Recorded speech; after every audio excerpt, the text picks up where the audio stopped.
Swig of my fucking tea. And we are live. Welcome to Paranormal Now's Sunday service. Today, what the hell? Something's gone bing. Something's going bing on me, Rich. I don't know what it's doing, and things are happening. Hello, everyone. You're through to the Paranormal Now Sunday service. Whoa, wait there. Let me mute that. Yeah, it's all gone horribly wrong. Sort your telly out. It's all gone wrong. It's all gone wrong. It's all gone terribly, terribly wrong. Hello, everyone, and welcome to the pilot episode of the Paranormal Now Sunday service. We have absolutely no idea what the hell this is all going to be about. No. This is something that I had a communication from Spirit, and they said to do a Sunday service. So this could be a Sunday hangout where we all sing hymns and we all preach from the Bible. So we'll start with today's sermon, which is about hell, fire, and brimstone. Be afraid, be very afraid. Those of you who have sinned will all burn terribly. No, I'm only joking. We're not going to be like that. This is just a general relax, hangout, guys. A bit of a chat about spirituality, a chance for you guys to have your say, ask us a few questions, and have a general talk about what's going on in the world. Share a bit of fun, share a bit of laughter. Share a bit of our stories, our viewpoints, what's been going on, and just a general sort of hangout every Sunday. Well, if this show, if people like watching this show or listening to this show because you can't really watch it, then we will do it on a regular Sunday until quarantine is lifted in the UK. Richard, come on, you've been quiet since you embarrassingly turned your TV up. What's going on? I'm just waiting for you to shut up, to be honest with you. Alright, okay. I'm probably in the right place now. Yeah, right, yes, I am alright. I had the same ideas this morning. I was thinking about this service, and I've just been contemplating it is on, I was thinking about the nurses and doctors of our National Health Service and around the world, really, and the strength they need, and the support they need for what they are about to endeavour. And I was thinking about that and just a couple of other things, and I've been looking into trying to find miracles. Stories about miracles. Right, we're gonna need them. Yes. Well, I thought it might be inspiring because we're talking about our story on the channel, right? And it was one of the things that inspired me, or was some of the stories of miracles that have been through the years. And I was looking. There was a film made about a woman, and she could heal people. And I couldn't find any reference. There was a film apparently, and it was a true story. And last going off, she cured a little child of leukemia, and she caught the leukemia and passed away. And she died as an old lady, and she was tested, and there was science thrown at her, and they couldn't explain it, the things she was doing. And I was trying to look for other stories, but I did actually find one, and it's one of my favourite stories. Okay, then I hope you're going to grace us with this story. I am. Basically, it's the Cokeville, Wyoming story. And there was two people, I believe it was David and Doris Young. They had taken quite a few guns, and this guy, David, was supposed to be quite a smart guy, supposedly, and he built a homemade bomb. They wheeled it into a school. There was 136 students. I was like their version of our nursery school.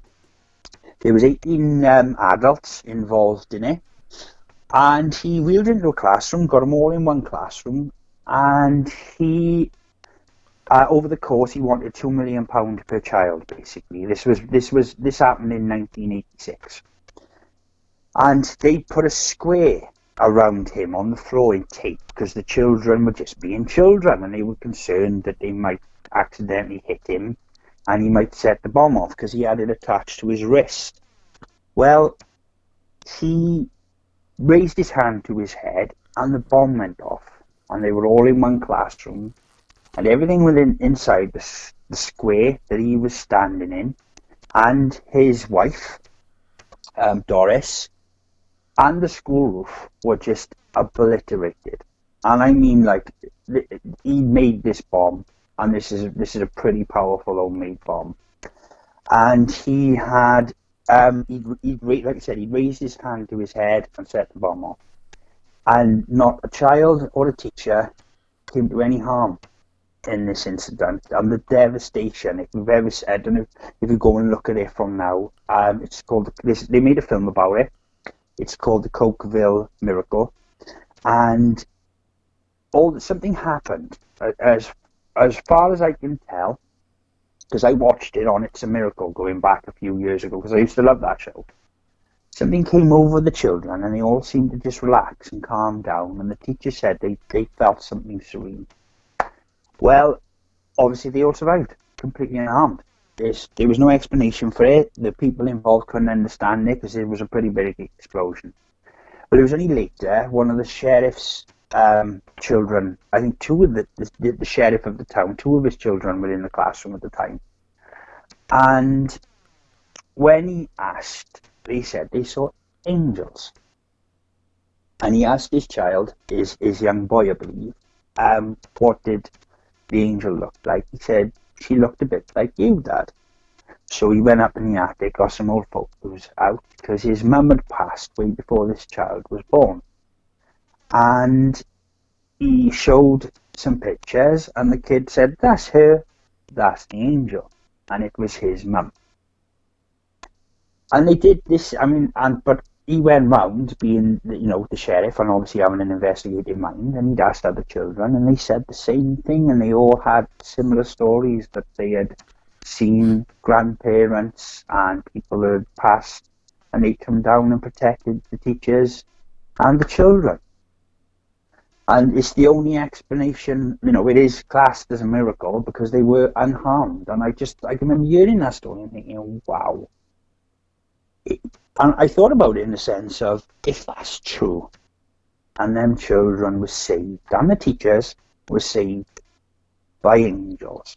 And then you think of other things that go on in the world where you see children dying, and you can't ignore it, it's everywhere. And in wars and God knows what else, and starvation and things. And you think, why is it angels to protect them? And I think that's because it's there to show that it is possible. It is, you can't have, we've talked about this before, you can't have a grand miracle, because you've seen it out there, people are innately lazy, and they'll just want for everything. They'll just, they'll ask for everything. We won't learn, we won't progress, we won't discover science, we won't help each other, for starters. And yeah, it's a powerful and amazing story, and I think the reason it's there is for something like this to teach us to be humble and to know there is something, and to look at what else is going on by our own hands. And yeah, that is the story. Well, today I woke up today in a rage. I woke up today, and if you hear my dogs in the background, I apologise. They are not dealing with lockdown very well.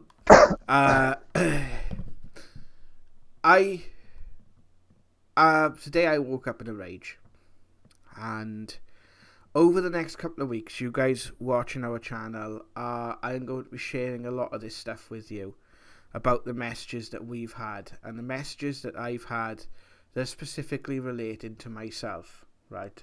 And it's just dawned on me literally about 10 minutes before going on, and I'm like, why? There's a few things that's confronted me today, and I'm going to take you guys on a journey, a story, and you telling me that story, Rich, is just kind of like, it's, to be honest, I'm almost in tears listening to it, because it's kind of woken something up in me, and that is that fear is the greatest it's the greatest control And the biggest things that were shown to me through the messages that we had, and why I felt it's like we've always had a bit of like we've always kind of like been out of sync when it's come to these messages, and I understand like where you come from with it, and I understand like where it had to take me, and it had to take me to face my own fears. And I believe this is part of what is happening in the world at the moment. Humanity is being asked to face its own fear, because other than the epidemic of the virus, okay, the biggest epidemic that I think we are all facing is fear. And that epidemic has been, or that pandemic of fear has been around for centuries. And I personally believe that, for me, facing that fear wasn't facing the horrors of what's happening in the world or what could be done. It was facing the person in the mirror. It was facing the darkness and the light within inside myself. It was facing this battle that I was facing. I always called it the battle between animal and spiritual. And it was understanding that if I literally started to become aware of myself, so become aware of what I was thinking, what I was feeling, what I was doing, and what was happening around me, and becoming aware of this in a calm way, that I found it easier to face these fears. And I felt as soon as I started to face this fear inside myself, all the negativity, all the depression I was feeling would just slip away. And it felt that I could appreciate, for the longest time, it felt very, very hard to appreciate the fact of what we've shown on this channel and what we've shown throughout our journey is a miracle. It is a miracle of a personal nature. The fact that, we have had all these experiences, the fact that we find it hard to convey to people what we've actually gone through and what we've experienced, and impart that to other people, shows the strength of which that is a miracle. Does that make sense? Yeah, yeah, kind of. It is, some of the things I've seen through my lifetime are, they kind of a double-edged sword, because I've seen them, but it's trying to make other people believe something that, even through my own eyes, has been unbelievable. And I think the problem is, from our point of view, being spiritual, if you like, if you want to put that term on it, is it's very difficult to make someone see that anything can be deemed the opposite or negative, like really, like just like holding on to the past. Or if somebody treats you, you treat them the same, right? But if they treat you a certain way and that makes you feel, or you think that what they're doing is quite negative, and you treat them the same, then you're being negative too. Yeah. And it's like I've tried to say to quite a few people, anything, if you understand why somebody has done something to you, and you look at what got them to that point, and you really look at it, whether it's selfishness, whether it's just they just don't care about other people, whether they've had a bad life, or whether they've gone through this, or whether they've gone, if you actually look at it and understand that journey, and that two people have the same exact journey, and they will have completely different mindsets to take exactly the same path. It takes anything that's put on you away. It just lifts it off you, because you understand it. Yeah. It takes all that I can't explain it. It just washes. It just goes over my head, and I just I try not to act the way people act towards me, because I find that if they do something, I think, well, that was a bit savage, and I'm just going to be as savage. But people do that all the time. They say they treat you like shit, then leave them. I can't. I find it hard to switch off to people. Like, I get people, I've been, since this coronavirus, I've had people messaging me out. They've just come out of the woodwork. And they've been like, Rich, Rich, Rich, what do you think of this? Rich, Rich, Rich, Rich. And I'm like, well, this is what I think about it. And I had this argument with a very good friend of mine the other day about capitalism and stuff. Because I was on about the guy who owns Wetherspoons. And he just let his employees, he did a video, he just let his employees go and said, I hope you get 80% off the government. And when all this is blown over, if you go and get a job in Asda's, I'll take you back if you want to come back. Now, apparently the guy is sitting on £40 million. And I'm sorry, I can say this because I don't have it, but I would just give, if I thought it'd make these people's lives who's given me that money, who's got me to that place, if he give £20 million, that's 1,500 quid to his £20,000, 20,000 strong staff. He still had 20 million quid. And it's just that it boils down to that same mindset. It boils down to everything you reflect on. I think it's just every aspect of life. It's like people with mental health and the way that's being treated. Like, you don't want people to neg you out. And I felt that. I said that in a video. We had this talk not so long back there, didn't we? Yeah. Where I made the mistake. I said, two neg people can make a whole lot of neg. And I didn't mean it like that. I just mean it can set off your anxiety if somebody's anxious.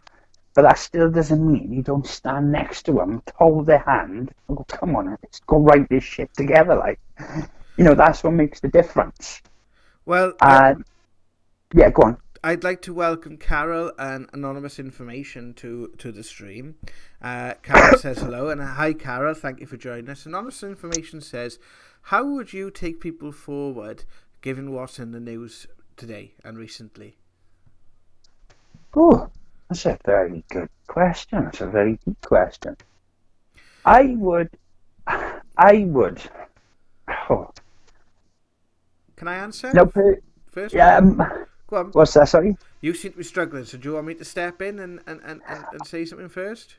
Well, I would take people forward, right? One, these people who work in these services, right?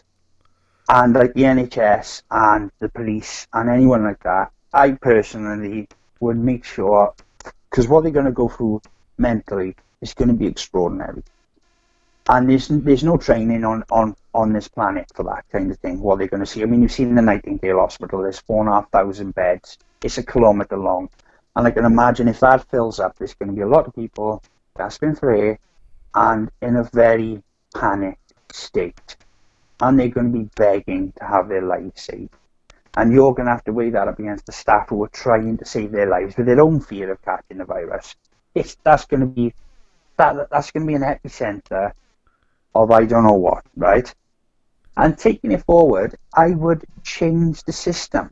I personally, and this is going to sound wrong, I'd take the money off all these super rich people, right? Because there's 1% of our nation. And I would put it into the things like the NHS and the police and the fire brigade, the people who put themselves on the line to make the world a better place in the capitalist system it is. True. And then I would set us all equal. I would try to put us in that mindset of having us at an equal frame of mind. And that would be kind of a start. But there's so much to our society that needs to change. I'm having a big problem with... I was always brought up to respect a policeman. But after I've seen the actions of a lot of police individuals in my local community, and like on things like the fracking protests, I'm hearing about things now about them dyeing this bloody Blue Lagoon black. There's a lot of... I honestly feel there's been an active recruitment of people that genuinely got some mental health problems into our police force. And the police brutality I have seen in the UK over the course of the last 10 years makes it genuinely hard for me to support our police force. Same with our military. Like, don't get me wrong, I couldn't I couldn't put a gun in my hand and go and fight a war. but I am struggling to sort of find it to look past the way that some of these people have behaved and how emotionally switched off they are. And when you're hearing about people, people in other countries, like you're seeing what's happening in Italy and things now, where people are being forced to stay in their homes pretty much at gunpoint. I'm finding it genuinely hard to see, because I can see this going one of two ways, and it's gonna need an adjustment for this not to go south very quickly. We are literally, if we have said on several now debates and several things that we are on a knife edge. And for this not to tip over in the wrong way and go literally south, it's gonna take a miracle, because you've got governments, and you've got these people that have been trained. You've got I've seen it with the fragging protests. You've got police people ragging people in wheelchairs about and things like, and how the hell is that serving and protecting the community when they're trying to protect the land that they are living on, basically? And that's where I am finding the struggle, where people are, you've got a 2-year jail term now. You are going to be put in jail 2 years if you cough on someone who is a emergency service worker, and you get less than that for being a paedophile. And this has such, we literally, humanity, all of us now need to literally reevaluate ourselves. And for the last 30 or 40 years, we've had it good. We could just let the world go by. We haven't had to take notice. We've seen VIP paedophilia. We've seen celebrities getting bloody coming out that have been bloody kiddie fiddlers, people in the royal family. You're seeing it. You're seeing the way, human trafficking. You're seeing the way that people are being treated in foreign countries where we've started wars and earned money off them, and we've just sat by and let it happen. But listen, the problem is though. Sorry, Jazz, I didn't mean to cut in. Right, but you can't. I've had, when I was a kid, I had quite a few hidings off the police, right? Like, I've been hurt. I got hurt on one occasion, really hurt. But I had a policeman save my life. And from a vigilante, he was going to put a bar across my head, and he got his arm broke. And he put his arm in between my head and the bar. That's my point. I'm struggling to find the balance in it. And I don't... and it is, it is outweighed. You are right. You've seen it on the streets. It is definitely. Well, I've had my own experience, but where a guy's going to do his police exam, he's taking the piss out of the fact I'm visually impaired. The next time I see him, he's got a uniform on, and the guy was an absolute waste of space. And I don't say that term lightly. Don't get me wrong. No. I've met good police officers. I know police officers in my community that have literally taken it upon themselves to help kids in our community, that have organised things like football leagues and different things like that. They've just really gone above and beyond the call of duty, and I support that. It's the same with soldiers. I know good people. My cousin died in Iraq, and I know he was a good soul. I know. I know he went there for the right reasons, even though that war was sold to us on so many wrong reasons. It's the fact that literally we have to. It's a time. I like the way Steve Huff put it. It's a timeout, and it's almost like near enough half the world now has been given a timeout. But it is a timeout. But you've got to think of that mentality. You've got to think of the mentality we have in schools, right? With the fact that kids are just taught enough to be within the workplace, right? If kids are smarter, then they push themselves beyond that point. Yeah. Right? And you do get police who are power mad, and they'll take advantage of it. Soldiers, and a very good friend of mine said when he was in the army, and he had an accident in the army, and he came out because he was injured before he ever saw duty. He said, and I believe this, he said the men that train the soldiers are broken. Yeah. They've seen things. They've been through things that are damaging. Oh, I agree. Anybody I can, agree. you know, I've got it in you my own have, family, but yeah, they are damaging, and the people who train them are damaged, and they give them a sense that, they're training you to kill, for starters, another human being, right? Whether that's true, you might believe it's for protecting your family. You might think I don't know. I can't understand that mentality. I couldn't be there. If somebody was going to hurt my family, obviously I'd defend them to my life. yeah. But But for most people, but it's the fact they feed into, that the other side wants to kill yeah, us. It's a yeah. dehumanization of it. And I don't know how to get past that, because there No, are going to be people on the other side who want to kill you. So if yeah, you're a soldier, you're going to be I could not. I've seen people close to me that have had issue, have come out of the army and have been damaged by it. Good yeah, people, good people, and at the end of the day, they have faced another person where they've had to kill or be killed. yeah, And that's the difficulty. This is what we've got to get past, and yeah, we've got to start, and we're seeing it in the changes, and we've covered this on our channel. We've seen this yeah, on the changes that are happening to our planet, the way we've been abusing our planet, the way that we've been, the amount of natural disasters and volcanic eruptions that we've been seeing in the last sort of 10 years, the changes in the weather, these bloody superstorms. You had 6 storms on the bounce in the UK earlier this year, massive floods, these Australian fires. There's a video on this channel, and literally in the first 20 days of 2020, we had 20 almost biblical things happening, and it hasn't stopped. This is literally, I think, a crisis point now. We are in a crisis point. This is a wake-up call. yeah. I mean, it is. I mean, there's no getting out of it. It is. But as we've said for years, if things don't change, this was inevitable, right? I mean, this report's coming out now that it was in a bat, but it was put into a bat in a lab. Right, the fact that there's chemical weapons, the fact that we just feel, and I know so many people that feel this, and I know so many people that say we're not ready for it. We just, we've just literally come out of caves, basically. That's our mindset. And I think spiritually we are quite far advanced, because I think we can move beyond these ridiculous things and these wars and this greed and this money. But it is that mindset, and it does seem it's inbred. That mindset where everything, money is everything, right? And some of the things that have come from money through the act of obtaining money are dark and devastating. Mm-hmm.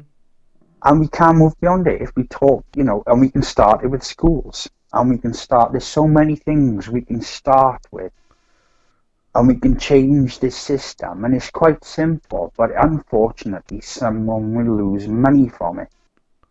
It's the same as the NHS. It's the same as Richard Branson selling, it's like me with my pump. Every time I blow into a nebula, into a peak flow test, it costs the NHS £15. I work for the council. And I think it was averaging across RCT a month, it was upward of about 150 tons of food waste we were taking to the tip. 150 tons a month. Tons a month. I don't know if anybody can imagine how much that is. I've seen it with my own eyes. It's a lot. And that's waste. That's just pure waste. And, I said it in that video, the chocolate bar, you take it for granted to get that chocolate bar in your cupboard, what the process of making that is incredible. And unfortunately, people, because it doesn't affect them directly, and people, how many tons? It's about 150 tons a month, just in RCT food waste. You're looking at about 50 Mercedes Sprinters of a 3.5 wheelbase length. Yeah. You are looking at about 50 Mercedes Sprinters or 3.5 ton box vans.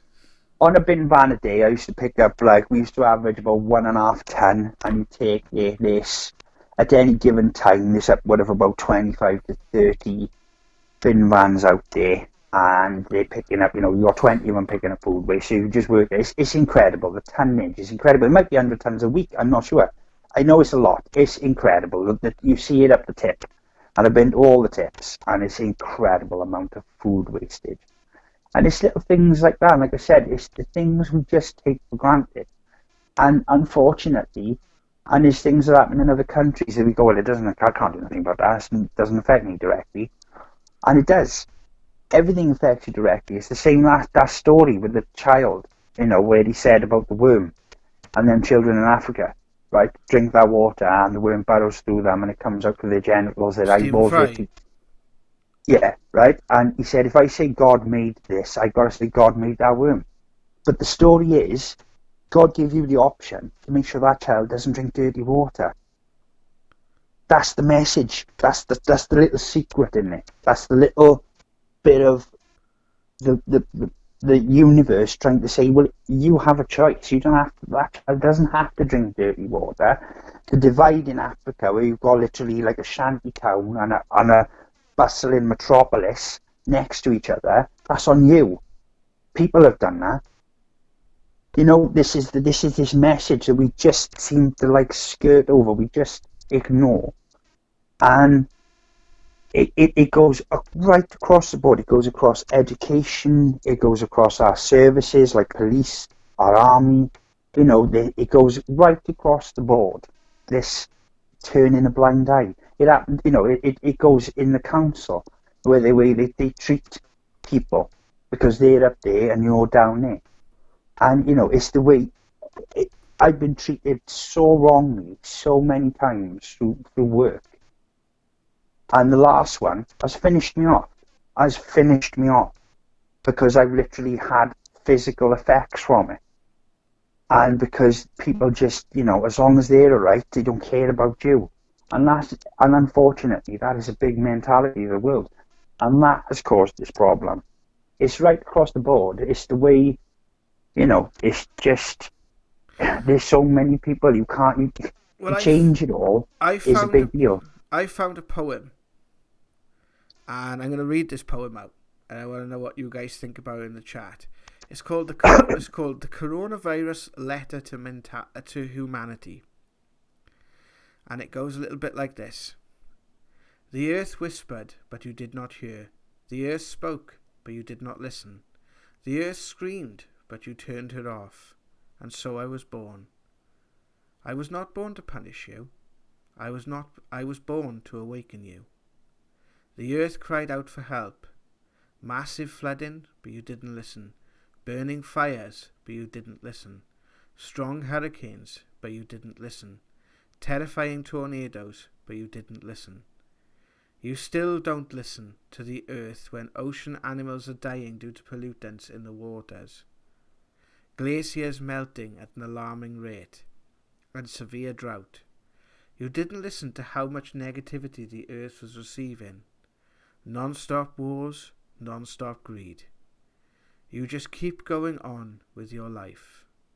No matter how much hate there was, no matter how many killings there were daily, it was more important to get the latest iPhone than worry about what the earth was trying to tell you. But now I am here, and I have made the world stop in its tracks. I have made you finally listen. I've made you take refuge. I've made you stop thinking about the materialistic things. Now you are like the earth. You are only worried about your survival. How does that feel? I give you fever as the fires burn on the earth. I give you respiratory issues as the pollution fills the earth's air. I give you weakness as the earth weakens every day. I took away your comforts, your outings, the things you would use to forget about the planet and its pain. And I made the world stop. And now, China has better air quality. Skies are clear blue because factories are no longer spewing pollution into the air. The water of Venice is clean and dolphins are being seen, because the gondola boats that pollute the water are not being used. You are having to take time to reflect on what is important in your life. Again, I am not here to punish you. I am here to awaken you. When all this is over and I am gone, please remember these moments. Listen to the earth. Listen to your soul. Stop polluting the earth. Stop fighting amongst each other. Stop caring about materialistic things. And start loving your neighbours. Start caring about the earth and all its creatures. And start believing in a creator. Because next time I may come back even stronger. What do you think of that? Well, that sums it up, doesn't it? I mean, that just, that just sums it up for what it is. I mean, the problem is, to really look at it, is a big thing. And Lady by the name of Vivian wrote that, apparently, I think. Right. And just want to say thank you to Alison for letting me share that. Yeah, that is quite a powerful poem, that, isn't it? And it has more, the relevance of it is, speaks for itself. And it is, I said this in the video. If you've seen the video of me 21 days ago, because I've been in quarantine and I'm still bad. I said it then. There's no prejudice or racist. It'll pick anyone. Well, it puts that all aside. This is an article from New Scientist, okay? It says, the ozone layer is healing and redirecting the flows of wind around the globe. Which, as you firsthand found the other day, is probably quite desperately needed. The hole in the ozone layer above Antarctica is continuing to recover as it's leading to changes in the atmosphere circulation, the flow of the air over the Earth's surface that causes winds. Using data from satellite observation and climate simulations, Antara Banerjee at the University of Colorado Boulder and her colleagues modelled changing wind patterns related to the layer's recovery. Its healing is largely thanks to the Montreal Protocol agreed internationally in 1987. It's basically saying that, this is coming out now, that the Earth's ozone layer, which was a huge thing, obviously because of CSVs and stuff back in the 1980s, is starting to heal. And they have, as that poem just said, we have seen dramatic changes actually around the world because of all this happening and humanity being on a lockdown. And there was another post that I wanted to share with you guys. That I see if I can find it quickly now. It says some things that COVID-19 has proven. The job you were told couldn't be done remotely, can actually be done remotely. Many disabled workers could have been working from home, but corporations just didn't want them to. Internet is a utility, not a luxury. Universal health care is a necessity. Homelessness can be solved when it can affect the rich. Childcare isn't doing nothing all day. Universal credit is not enough to live on, and wages have nothing to do with skills or value of service, from fruit picker to nurse. And I thought that was quite a telling sort of little post as well that I've seen, and just some positivity I wanted to show, around that has been coming out with this.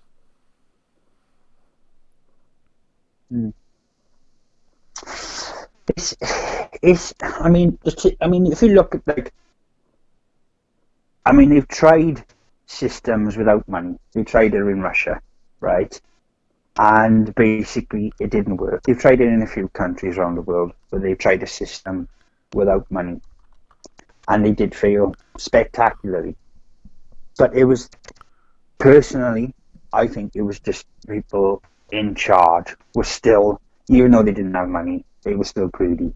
And it basically is like if I was growing potatoes in my garden, and then I've got more than anyone else. And it didn't, that's how the system sort of collapsed. But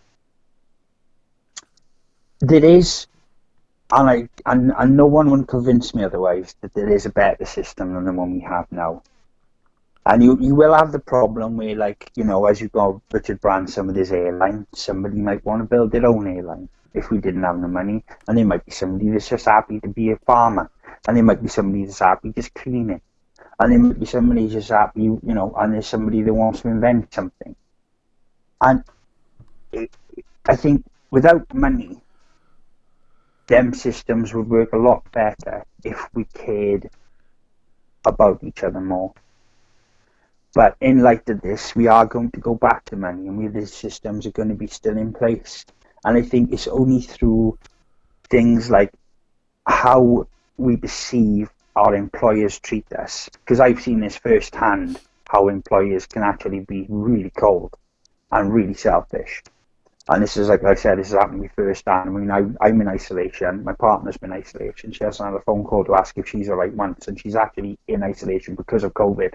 We've been told 3 times it's COVID, even though we haven't been tested, which I'm still not, still can't get my brain around. So I think it's the only way we're going to move forward if we actually look at how we treat each other in the concept of money. And it can change. We can still have them. If we have to still keep money, we can change these things. We can change the way we teach our kids and the way we just, you know, bring them up. And, you know, if we keep doing it, there'll come a time where it'll appear as normal.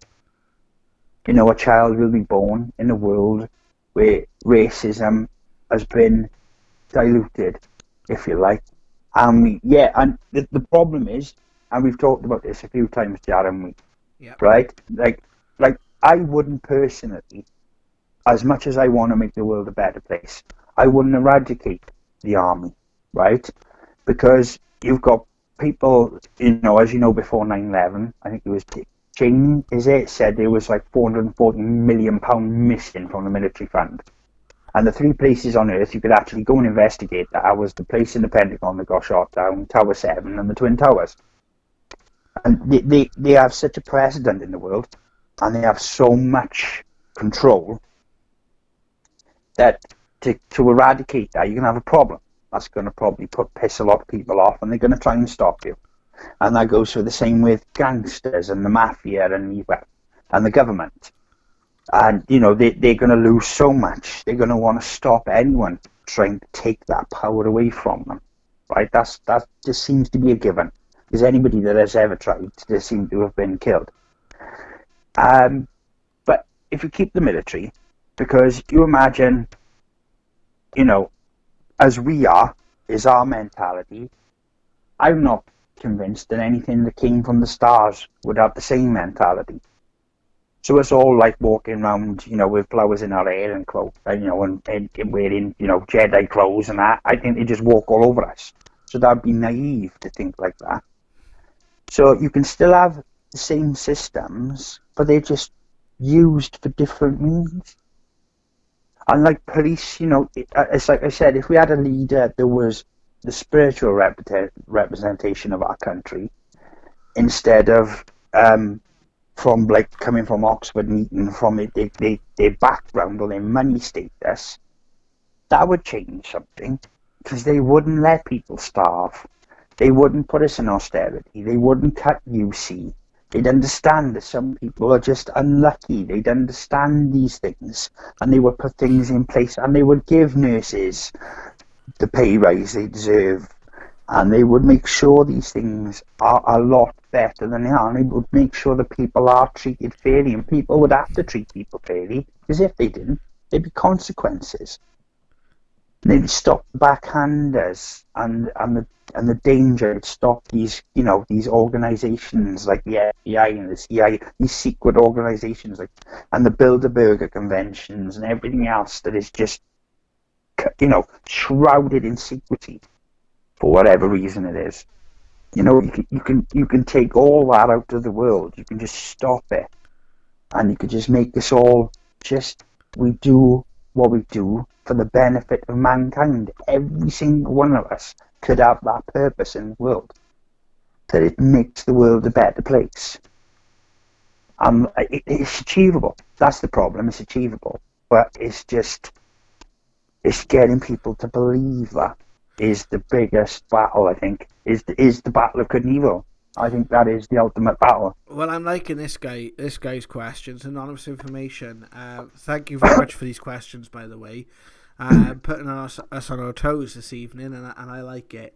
Do you think there were signs, spiritual or otherwise, that had led us to this point, and could those signs be used to avoid such a situation happening again?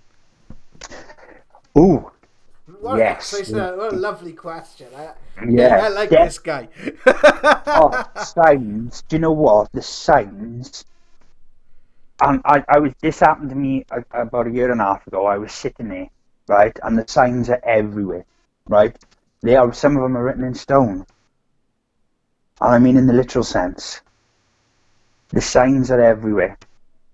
They're in so much that we take for granted. They're in stories. They're in Can you give us some specific examples? Well, I mean, you look at Nostradamus, right? During World War II, and Hitler dropped Nostradamus on the French, right? Because he said the eagle will come down and this and that, right? And they just sort of thought he was such a spiritual and high-ranking figure in their society that they thought, oh well, Nostradamus said it was going to happen. It's going to happen. And there's it's like the minefields, like Princess Diana, where she went, and that's a real serious issue. And you've had people who have been saying that the oceans, the plastic. I mean, there's land in the ocean that is the size of Wales, and it's just rubbish, right? And you've seen it in Barry Island, and the people just, that selfishness. As if for helping in the future, we've shared stuff, Jar, that we've been given, right? Yeah. And I said the things the Spirit told me were making the same mistakes they made, and it's all meaningless. When you get to the pearly gates, that's what you want to call it, you're standing next to someone you might have hurt, or you might have neglected, or you might have been racist to, or prejudiced to, and you're standing next to them in the same queue. I can imagine on a person that's done that, that is a big deal, right? That is quite a big deal. Whether if you believe in just this nothing, you will just cease to exist, right? You've still left that in the world. You've left that negativity in the world for another generation, for another person to dwell on, for another person to act on and use. And I don't think, and I think it was Penn and Teller, I think it was Penn that said, if these prophecies were so accurate in this, why don't they predict something before it happens? Like Nostradamus, why don't they do it like to the T? Why don't they just say why didn't they say on September, 9/11, this is going to happen, these two twin towers are going to be brought down by planes, and it's going to be a big conspiracy about it, and nobody's going to know the truth. And I don't think, I can imagine evil and bad people would use that to their advantage. Yeah.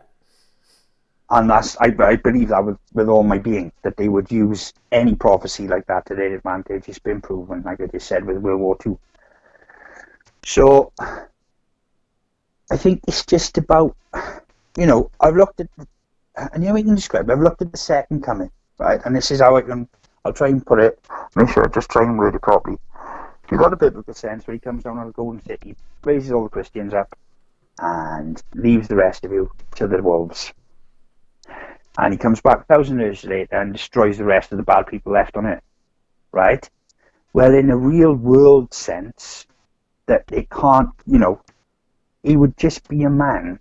It would just be one human being or a woman just be one human being with a story to tell or words, and that's all they would be, right? And there's a, in the biblical sense, there's a thing called the miracle of miracles, and the miracle of miracles would be if people listened, and that would prove the existence of God. If that happened, just with somebody speaking words and people going, yeah, like if you could speak to the world in one moment, I firmly believe this, if you could speak to the whole world in one moment, right, in every language, if it was possible, and you ask them the world they want to live in, do they want to be oppressed? Do they want to have religion force in their lives to live in a certain way? Do they want to be poisoned? Do they want to be shot at? Do they want to be neglected? Anything, I'm pretty sure they'd say no. So it could happen. It could be that simple. It's just as simple as a thought. It doesn't even take an action. It's just changing your mindset. And yeah, so I don't think anything could change prophecies. I don't think would help. I think it's more about people just. I think the truth. I think even the ugly truth, even the dark. This shows you your darkness and your frailty and the wrong in you needs to be out there more than anything. I think sugarcoating it and saying, "Oh, it's all lovey-dovey, just be lovey-dovey," even all just sing songs. I don't think that works. I think we have to show it for this ugly truth, and I think it just needs to be out there. And I think if we bombarded every TV show and the news and the internet with it in one moment, that might change something. But yeah, that's my take on it anyway. I don't know if I went off topic again because I got into a bit of it. I think that what we will start to learn from this is the power of our own belief, the power of our own thought, and the power of our own deeds. Because you're going to have, they're talking now 6 months, if not longer, that we're all going to be spending in isolation. I've been in isolation for about 3 weeks now, and I'm already losing my cool. I got to admit, keeping it together is proving more and more difficult. It doesn't help that I've been kicking the cigarettes. But it always comes back to facing this fear. And it always comes back to whether you are a soldier fighting a war and you're fearing the other man with a gun, or whether you're fearing the government. It comes back down to it's precedent. It's set in a Doctor Who episode where basically she goes on, his companion goes on the world, and she gets everyone to think the same thought at one specific time. What we as humanity need to do, and I believe this is, I hope, what I've been told by Spirit, and we'll show this in the messages that we're going to put out over the next few weeks up to probably the next year, because there's that much of it. It's probably going to take a year to get it all out. Is that all of us have a part to play in this. And I believe that as we start to see this unfold, however it unfolds. Now, I've looked at this, different people saying, you've got the likes of David Icke, for example. Now, I've followed David Icke's work for a long time. And I literally took him off all my social media today because he's saying that there is no virus. It's basically the flu, and it's just basically social control. It's social control, which I can understand why he would say that, but I think the way in which he's engaging with this is not helping, because I noticed when I'm looking at his work recently, it's creating more fear and creating anxiety, whereas we actually need to dispel that fear and that anxiety. And I think that what eventually people are going to start looking for is explanations. And they're going to have to start looking at this and how it's being. It's already happening. I'm seeing people around me, questioning everything that's being told to them now by the media. People I never would have thought of 3 weeks ago that would actually believe this stuff that we've been talking about are actually now starting to look at it. And it's the domino effect. Once people start to look, and like you've always said to me, Rich, it's a deep old rabbit hole. And once that can of worms is open, you can't close it. Once that genie's out of the bottle. No. And I feel everyone is abiding by this quarantine, right? It's only going to get so far. You've seen it in Italy now. The people are starting to... You've seen it in China. You've seen the riots in China now. Mm. Because people have been given that time, to think. Yeah. And I think that, we are going to see a period... Well, this is what this prediction that we put out.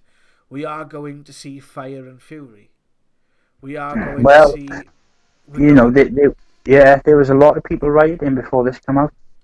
Yeah, and I think this is only going to make it... this is only going to make it worse. And unfortunately, when that dies down, people are going to have to start looking at another way. Because when you look at when you go through a spiritual awakening personally, and I made this point in a video earlier this week, it's the one with the angel in the thumbnail. It says, this will be alright in the end. I said that we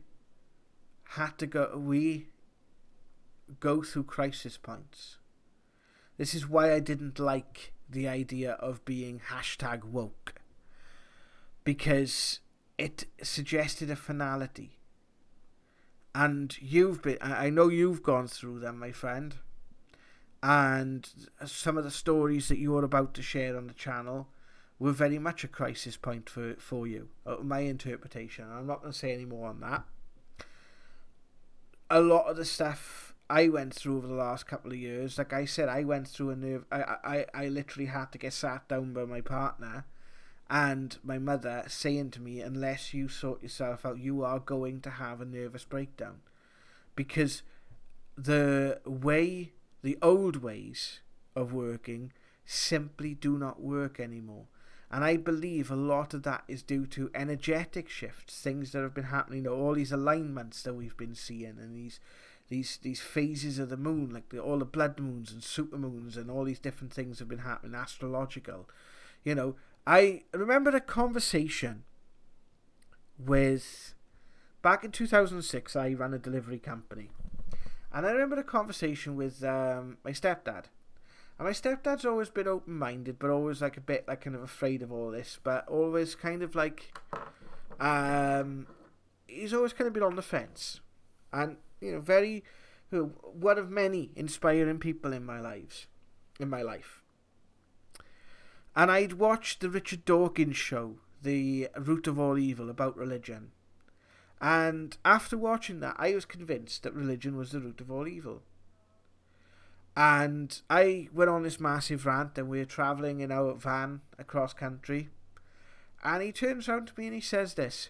He says, whereas I would probably agree with a lot of what you're saying, one thing, for man looking to the stars and looking at forces bigger than himself, that has always been there. There's never been a time in history where we've not actually looked at something either greater within ourselves or greater than ourselves that represents the better angels of our nature. And when I went through that crisis point last year, I had to sit and I had to think about the fact that the way I was feeling, the fear and the constant worry I was experiencing, which had become daily life for me, so much so that it was so normal to me that I didn't realise it, that I had to confront that. And I had to literally retrain my mind to start thinking in a different way. To every thought, every deed, and every reaction and action, I had to start thinking to myself, where is that coming from? What's provoking that? Where do I really need to be afraid of this? Do I need to embrace this? And that was the place it took to me. And I firmly believe in the alchemist saying, as above, so below.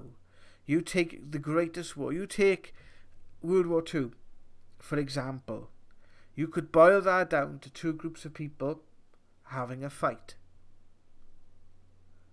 At its simplest, most basic principle, any war is two people having a fight.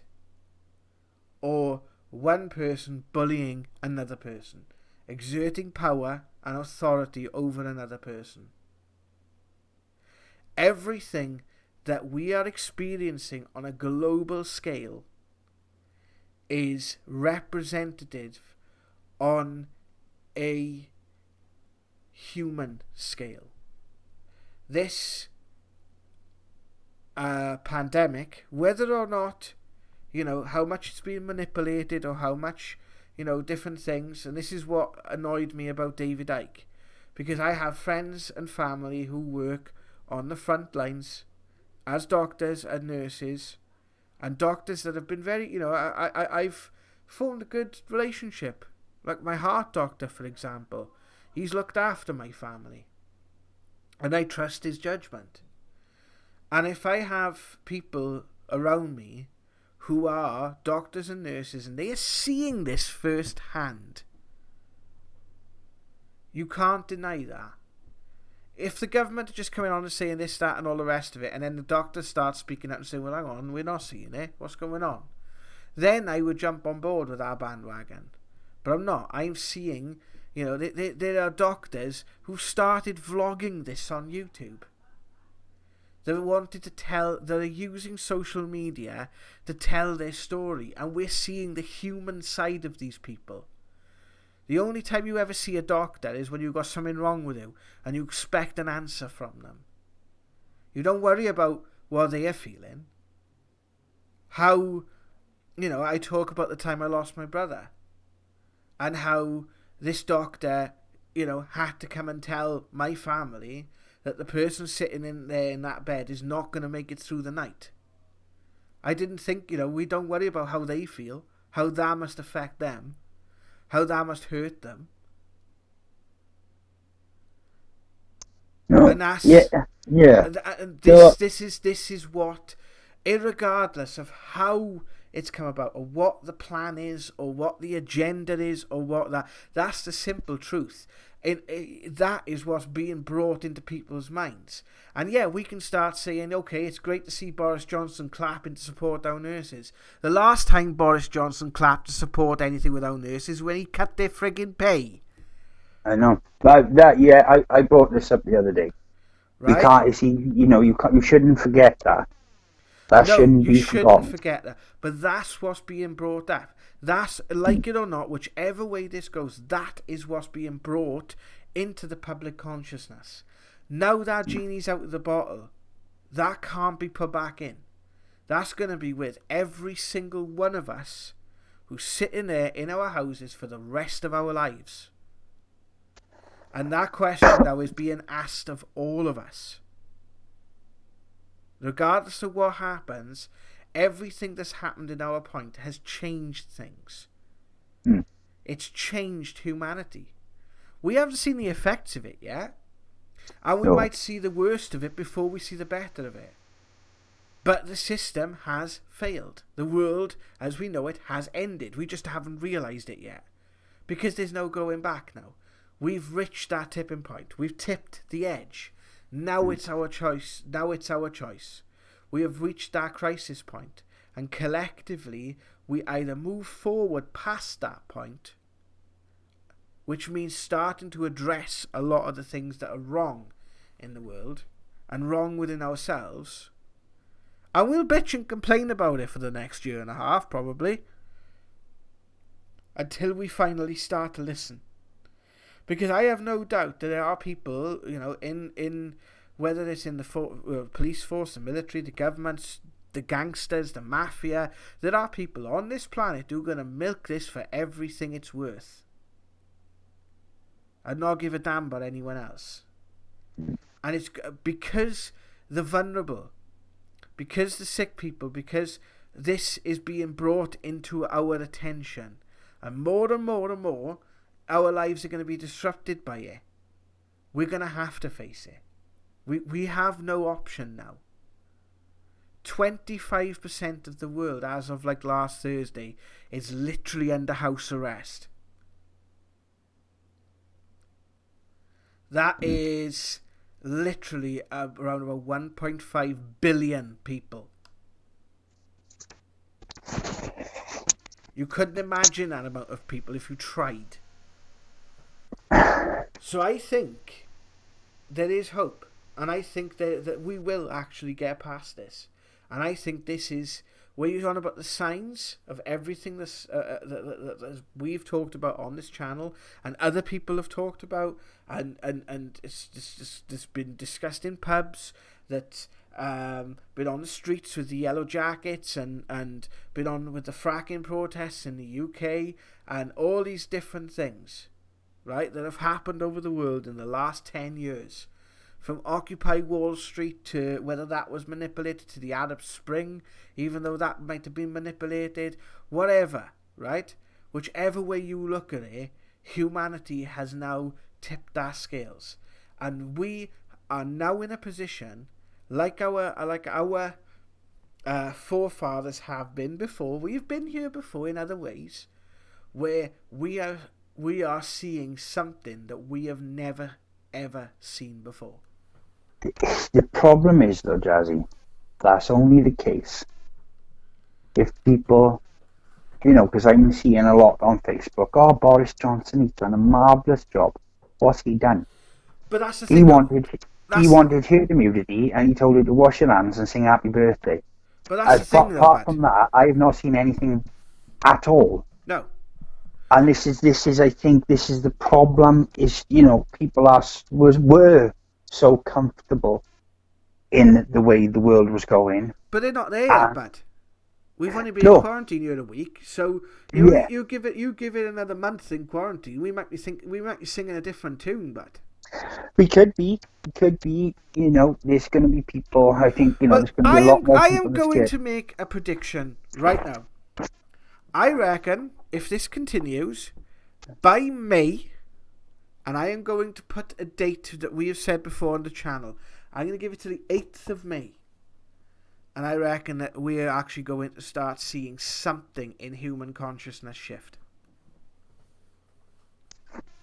We're going to see a lot of upheaval, and we're going to see a lot of fire and fury. But we're also going to see this divide in a much starker way. And I reckon by this time next year, or at least this time in about 2 years' time, people are going to start, because this is going to burn up. This is going to burn up like a as you said, as I said, like fire and fury, because everyone is going. This is breaking down now, and hopefully it doesn't go to its extreme, but it may do. And it's only maybe I hope it doesn't, but perhaps it needs to get to that point where literally everything's collapsed before we start looking at, right, how do we rebuild this better? I hope it doesn't have to get to that point. Well, I hope we start seeing that shift now. Well, for me, unfortunately, as I'm looking at it, I think it has to happen. Well, you've always been the negative Nancy on the channel. Well, I just personally think I've seen for years and years, well, really all my life, since I can remember, I've seen the world do some really selfish and bizarre things, and I think it'll take something more, a bit extra than this, to change things. I don't disagree with that, but And that just comes from the term sheep. If you look at the term sheep and what that really means, and like being an individual in the world, the things I'm being taught in school, in college, sorry, and you're just looking at it from that sort of mindset that's so ingrained. It's so just placed within this system that it's going to be very, very difficult for your average Joe to look beyond it. Now it is, yeah. And don't get me wrong, but I think we are going to see uprising, and we are going to see violence, and we are going to see. We're in for a decade of upheaval. I would have said about a decade of upheaval, but I also think you're going to. I'm not saying you're not going to see the stuff you're saying, but I also think you're going to see a shift in consciousness as well. I think you're going to see this divide starkly. If that makes sense. I hope it's more shift in consciousness than actual violence, because you can't build a new world on violence. It does absolutely not work, because that's always there. That act of what you've gained through violence, and that mindset will, unfortunately, it's like I've said before. If you could be invisible, within 2 hours, you would corrupt that. Well, you would take that to a dark place. Let me ask a question of you, Embad. Right? How many times have you gone through a life-changing event where you know the road you were meant to take, and you've tried everything else until that road is the only road left remaining? For me, I lived my life a certain way, right? I have tried, and I don't get me wrong. I've obviously hurt people along the way, where I've deviated from that path, and it may appear from the outside world that I've been selfish in some things, and I can't change that. But I have tried to live my life a completely spiritual way, right? And I really have. And I preached it when it's been awkward. I said this to a guy, we were on about racism, and he was having a right go at me when I was doing security. I said, don't be putting that on me. I said, you try to be white, because this fella was obviously not white, and I said, I'm bigging you guys up. I said, and standing for you. I said, and having people look at you and say, well, I said, because racism is in everywhere, and I said, you're just the same. You're no different. You're placing yourself on the outside, but actually you're exactly the same. And it goes for religion. And I had the opportunity of working with every religion on earth, right? Nearly every religion on earth. I'm not exaggerating when I did security. And the mindset of these people, they don't understand the thing they're preaching about. They don't understand the person they're talking about. And I've tried all my life, and I've stood for anyone that has been oppressed or had prejudice against them. I've stood there, and I've been on my own in the situations I've been, where I've worked in the industry, and I've worked with groups of boys, and I've worked in different sectors. I don't doubt that, my friend. I'm on about more on a personal things, where you've actually gone through things, and I've seen you actually go through this, but where you've been shown things, or you've been shown an answer, and you've run away from it. And you've always had to come back to it. We've all been through that as human beings. The thing I run away from the most, and I can say this now because of this situation, I run away from the burden placed on my shoulders that was asked me, and I didn't realise. I thought it was just asked me, right? And I couldn't understand it. Because I'm just me, like I'm just a mad guy from Wales. And it was to try and make the world see that there is a better way. And that was placed upon me, and I was tested, and I was questioned, and I was drilled, and I've had it in my brain since I was a kid, like this weird spirituality that I've struggled to come to terms with in a world this messed up myself. And yeah, I was frightened of it. I was frightened of the consequences it would have on the people I love. I was frightened on the consequences it would have for me. And I was frightened that I think the thing that frightened me most was failing. Yeah. Was failing that task, is not having the right words, or not having the strength or the ability to make that work, right? Because we've discussed it. I've thought about getting on telly and just like gate crashing some TV show that's live, or gate crashing some TV though, the show that's really popular, and saying, I've talked about this, Jack, with you, and I've wanted to do it. I wanted you to do doing it. it, so. I've talked to my family about this, and they've had them look at me like I've got two heads, and I've willed myself to be that strong, because otherwise, it's like, in the film Schindler's List, where he said this ring could have bought this life, this car could have bought 10 lives. My actions could have saved lives. It could have, but then it could have just been fallen on deaf ears. And I tried to preach this in my own life, in my own way, through the channel, through talking to people.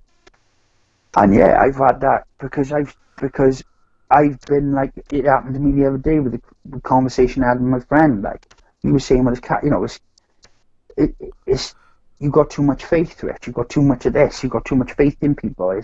And yeah, I maybe I have, and maybe I feel that the world in that moment could change. I believe they got the potential to make this world paradise. All of us.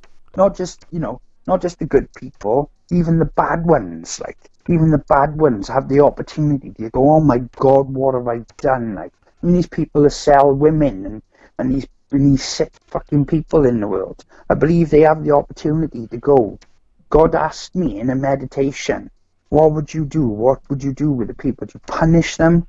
Do you destroy them and start again? Or do you give them the opportunity? The letter that Joan of Arc gave to the English? That was the opportunity to change. And I know in my heart that's the right thing to do, is to give people the opportunity before you go, now wipe them out. Yeah. I've spoke to Christians about it, the dog story that I told you. And it's the opportunity, but everybody has the right and the opportunity to make up for the shit they do. I was talking to a Christian, and I said, right, there's a dog, and it's bit everyone. You got Jesus. For some reason, Jesus has got a gun. It's going to sound mad. And there's a dog, and this dog has known nothing but pain and cruelty. Right? It's bit everyone that Jesus cares about. Right? This dog has been through hell, and Jesus got a gun. What do you think he's going to do? Every one of them. I've said, but shoot the dog, wouldn't it? Put out of his misery. No, that's not what he would have done. If you actually listen to what he says, look beyond what man interpreted, the actual message, he would have tried with all his might to show that dog love, to show that the one person wasn't a fucking arsehole. That's what he would have done. That's his spirituality. That's what he's preaching about. Yeah. He would have tried first to show that animal, that show it love. There's an opportunity to change. And I believe in my heart, even the sickest people can make up for the wrongs they've done. They have that opportunity if they really see it in themselves. Whether if they can't be forgiven by the people they've wronged, I can't change that. That's up to the person who's been wronged. But everybody, instead of being wiping out these people and killing everyone, and that's maybe what this is all fucking about. I don't know. But you still have the opportunity, and I know that, and I know people, I've seen the darkness in people, I've seen darkness, but I grew up with some really crazy bastards. Well, we're gonna bring this to an end shortly, but I'd like to highlight some points by anonymous information, and I really do like this guy.